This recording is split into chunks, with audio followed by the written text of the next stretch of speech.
Good morning, good afternoon, good evening, good night, good day to you, depending where you are in the world. In London, we are live. It is 9:48 p.m. It is Sabbath, so Sabbath blessings one and all. And I hope if you've had your Sabbath, it was good. I hope if your Sabbath is to come, I hope it will be good. But Sabbath blessings. We are reading from our devotional. The title is The Graces of His Character. The scripture reading comes from John 1:51. And he saith unto him, Verily, verily, I say unto you, hereafter ye shall see heaven open, and the angels of God ascending and descending upon the Son of Man.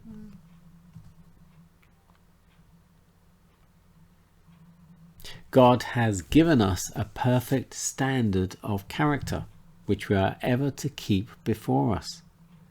Through the strength that Christ can impart, we may keep the law of God. We should be obedient children, whatever difficulty we may have to encounter.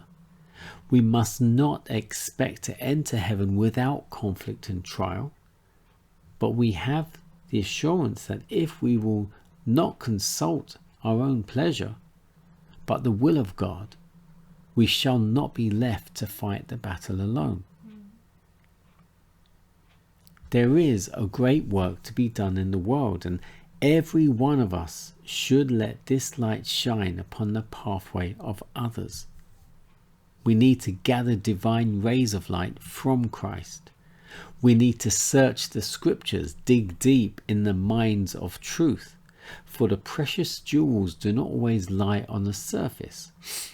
We should search for them as for hidden treasure. There is a heaven of bliss to gain, for Christ has gone to prepare mansions for us, and now is the time for us to seek a preparation for that which he is preparing for us. In order to do this, we must bring Christ into our life daily. For those who dwell in the abodes of bliss must have hearts free from all envy, from jealousy, hatred, malice, and selfishness. Jesus is waiting to do great things for us, to fill us with all the fullness of God.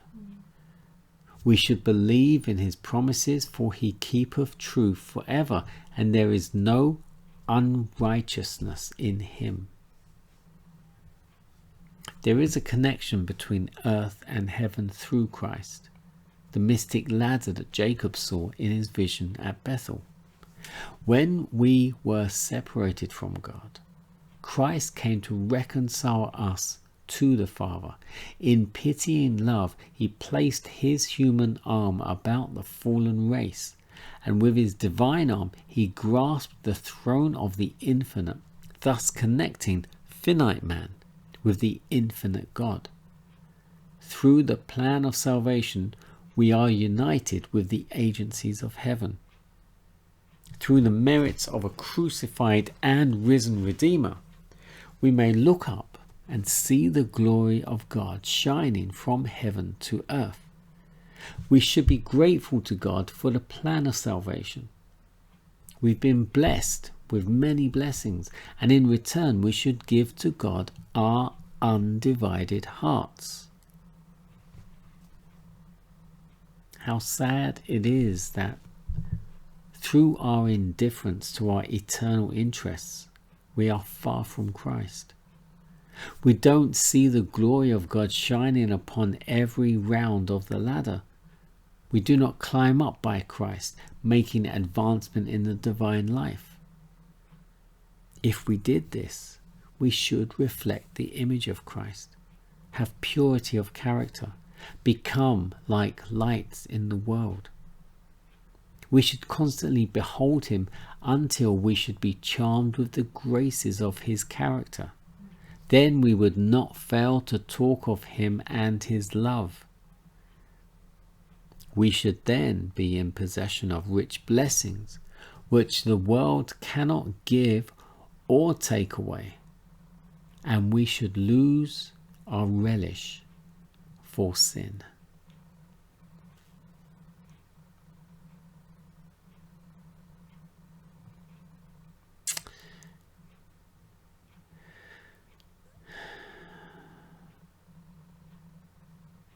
If we were to climb this ladder,